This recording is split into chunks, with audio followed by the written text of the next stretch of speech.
guys, welcome back to my channel. Thanks for always subscribing. Thanks for inviting people to my channel. Thanks for stopping by to watch my videos. I'm so grateful. Like, I don't know what to say, but you guys are the real deal. And if you're just passing by, if you're just new to this channel today, make sure to click on the subscribe button, subscribe to join us here. This is Jennifer's food and health channel right here on YouTube. Okay, so today we are going to be discussing one very important topic. It centers around something that gives us so much discomfort, that thing that always makes us visit the toilet like every now and then, makes us vomit, gives us plenty headache, diarrhea and all. We are going to be discussing food poisoning. Amazing, right? So bring your pad, bring your pen, and listen to some of the juicy takes I have about food poisoning. You can learn one or two. So what do you know about food poisoning? Anyone? When we talk about food poisoning, we're actually saying a one word used to describe food infection and food intoxication. When we talk about food infection, we are really talking about microorganisms that live microorganisms. It can be a virus, it can be a bacteria, but most times they are bacteria, live bacteria that have been ingested with our food. Then it now grows in our tummy, it goes in our body and all. So these bacteria can be harmful to our health, thereby causing very drastic effects to us and all. And when we will talk about food intoxication, we are talking about those toxins, those chemicals that are being produced by these bacteria. It's not the live bacteria that we're actually taking right now. The bacteria have actually produced some toxins, some toxic chemicals that will now ingest together with the food, thereby causing some abnormalities and discomfort to us after eating. And most times the incubation period for this bacteria is always 6 hours. That's the time it takes for it to start reacting. After eating, you just find out that you are still full, you are playful, you are doing everything. All of a sudden, maybe after 6, 7, 8 hours, you will see yourself in the toilet, bathroom, vomiting, having headache. Like, let me just say, generally it makes you so uncomfortable. So the enemy here is bacteria. Let us look at some bacteria that can actually cause food poisoning. On our number one list is the ogbonge salmonella. Like, this one is barbaro because it's found everywhere. It's found in sewage, we find it in soils, we find it in water that is not properly treated, we find it in raw meats, like raw foods, we find it in raw meats and all. So, and it's like the commonest bacteria being found in food. Every time we hear about salmonella, when you're having food poisoning, there is high probability that it's caused by salmonella because it's found almost everywhere. And you can also contaminate it, not majorly by not cooking properly, but through cross contamination. So this is a picture of how salmonella looks like.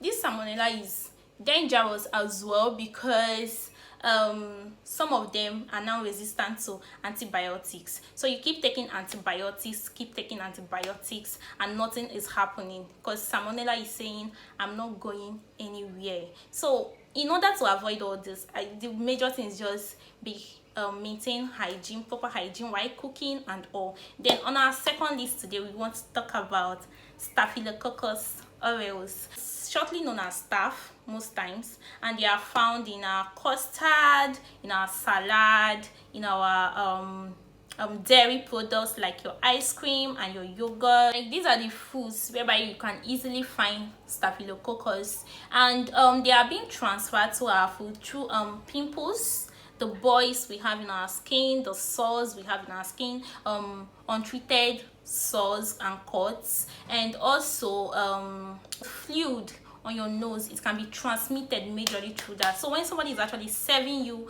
a plate of food and the person just accidentally did like sneezed into the food, it is understandable if you reject the food, but just say it in a calm way there, like, so that the person will not find it offensive. Because most of the things we experience it, but not many people are lucky enough to come out of food poisoning alive. Sadly, some people die from it.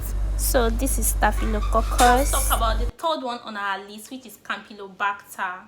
This one is being found in the gastrointestinal tract of animals like poultry and your cattle. So like majorly when you buy meat, please please, when you want to preserve your meat, make sure in the refrigerator it is below 4 degrees centigrade, and when you are cooking it, make sure you cook it properly.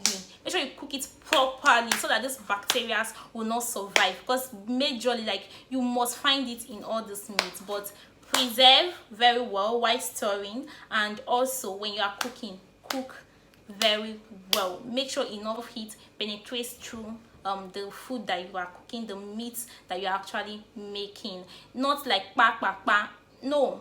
When it comes to food poisoning, it does not understand food. Just like, I mean, like hasty food. When you are cooking in a hasty manner, you want to go out, you just cook your meat like anyhow, and you're consuming it like that. I know some of your teeth is actually too strong, it can tear anything, but please make sure you cook it properly. So this Campylobacter is beautiful, but not beautiful for your health. What are the symptoms of food poisoning? When do you know that, oh, these reactions I'm actually getting, it might be as a result of the food I ate the other time? Okay, you are having constant headache, abdominal pains, diarrhea, you see yourself running to the toilet every now and then, you are vomiting, you are pooing, abdominal cramps and all. So all these and many more are like symptoms of food poisoning, and you should look into it. There are also like some home methods that you can actually use to suppress food poisoning at the moment that you're experiencing it. You can bring a full cup of water, add salt and sugar inside, then drink it and go and rest. Then another one, you can try using lemon, warm water, put lemon inside, and then try and take it and rest. Majorly, you're already dehydrated due to you constantly visiting the toilet, pooing, vomiting, so you have lost much fluids in your body and it needs to be regained. So make sure you take enough fluids, and make sure you rest. And if it just continues even more than 30 minutes, please rush to the doctor. I'm not a doctor like I used to say, I'm a food scientist, and I'm here to give you tips and many amazing tips that will help you when it comes to food. Because as lenient as we might see this, food poisoning has killed a lot of people, and it was found out later on that it was as a result of food poisoning. You wouldn't want to be in this position yourself. Make sure you see a physician when it continues. Ways you can avoid food poisoning: thorough cooking. Please, when you are cooking, make sure you cook properly, you cook thoroughly.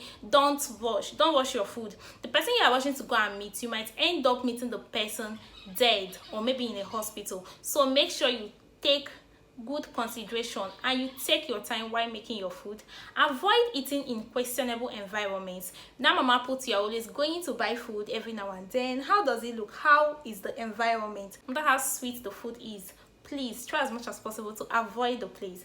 And also, when you are buying raw meats and all, make sure you store at a temperature lower than 4 degrees centigrade.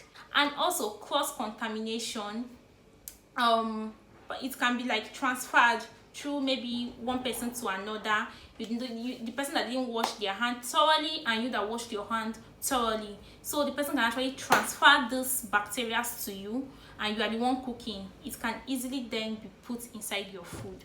Make sure anytime you are cooking, the person that is coming to help you out washes their hand. So just practice normal hygiene and you will not have any problem with food. So next week, I'm excited about next week, because next week I'm starting with a very, very nutritious product. That product that is very, very expensive, that you see in supermarkets and you'll be like, oh my god, when can I eat this? Subscribe to my channel so that you will see how to make that amazing and sweet food. I hope this video was very, very educating. You learned 1 or 2 things from it. Make sure you tell a neighbor, you tell a friend, you tell a sister, you tell a brother, you tell father and mother about food poisoning today, and save a life. Thank you. Make sure you stick with me, subscribe to my channel, and don't forget to like, comment and share. See you.